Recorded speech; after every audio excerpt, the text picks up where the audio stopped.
Assalamualaikum warahmatullahi wabarakatuh. Saya Fajriawan Twedi Arianto, NPM 201202054. Dalam video ini saya akan menjawab pertanyaan dari ujian akhir semester Sosiologi Komunikasi kelas 01. Pertanyaan nomor 1, jawabannya yaitu pemahaman saya mengenai teori konstruksi realitas sosial adalah teori ini pertama kali dikenalkan oleh Peter L. Berger dan Thomas Lackman pada tahun 1966.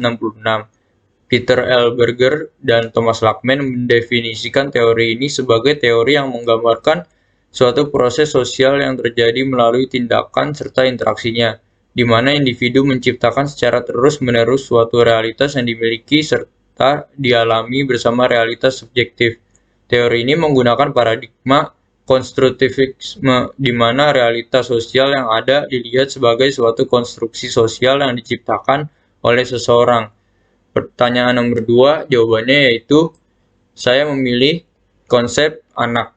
Konsep ini saya pilih karena pada media sosial Instagram terdapat trending di mana seorang anak dipekerjakan oleh seorang pengemis untuk diajak mengemis.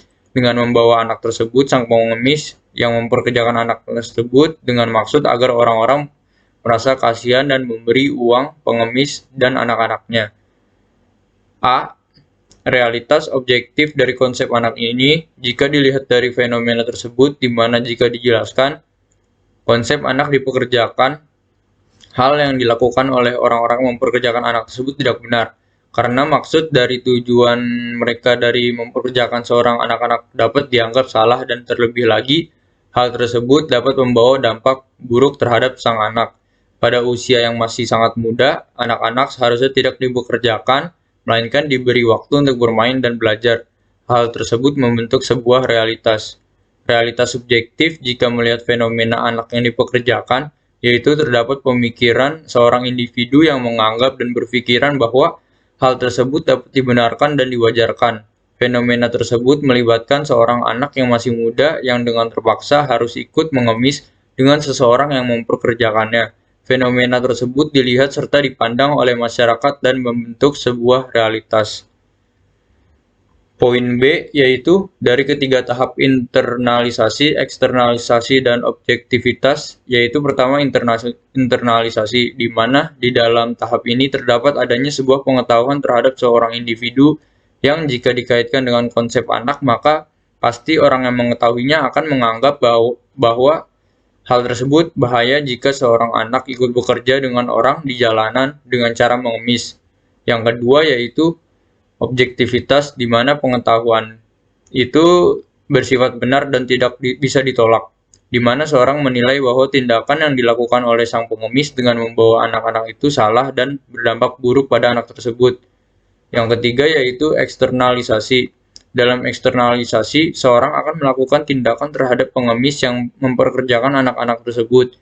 Jika dilihat dari fenomena tersebut, tindakan ini dapat menjadi sebuah tindakan, yaitu seperti komentar pada postingan Instagram yang memperlihatkan fenomena tersebut.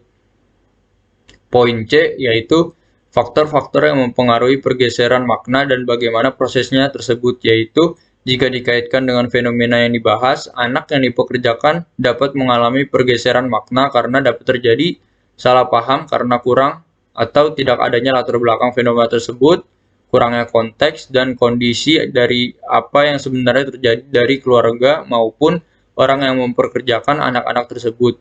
Proses dari faktor tersebut dimulai saat seseorang melihat, menilai, serta menyimpulkan fenomena tersebut tanpa mencari tahu atau tanpa mengetahui kondisi serta latar belakang fenomena tersebut.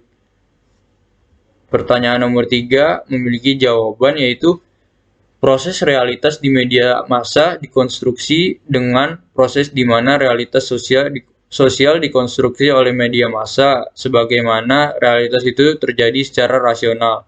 Dengan proses ini terdapat suatu realitas di dalam media massa di mana masyarakat merupakan sebuah konstruk atau pengolah dari realitas tersebut, namun bukan membentuk realitas. Media massa membentuk dan menciptakan bahan-bahan informasi atau pengetahuan melalui berita yang diolah oleh masyarakat sehingga membentuk realitas walaupun bukan merupakan realitas yang asli.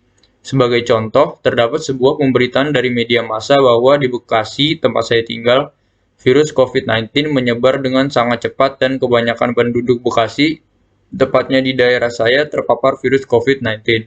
Dalam pemberitaan tersebut, dikatakan bahwa daerah saya yaitu Taman Harapan Baru memberlakukan lockdown sehingga tidak ada penduduknya yang dapat beraktivitas dengan bebas. Pemberitaan itu membentuk sebuah realitas di mana daerah ini menjadi daerah zona merah dan diberlakukan lockdown. Masyarakat menjadi ketakutan dan menganggap bahwa jika lockdown diberlakukan maka daerah ini akan menjadi sepi.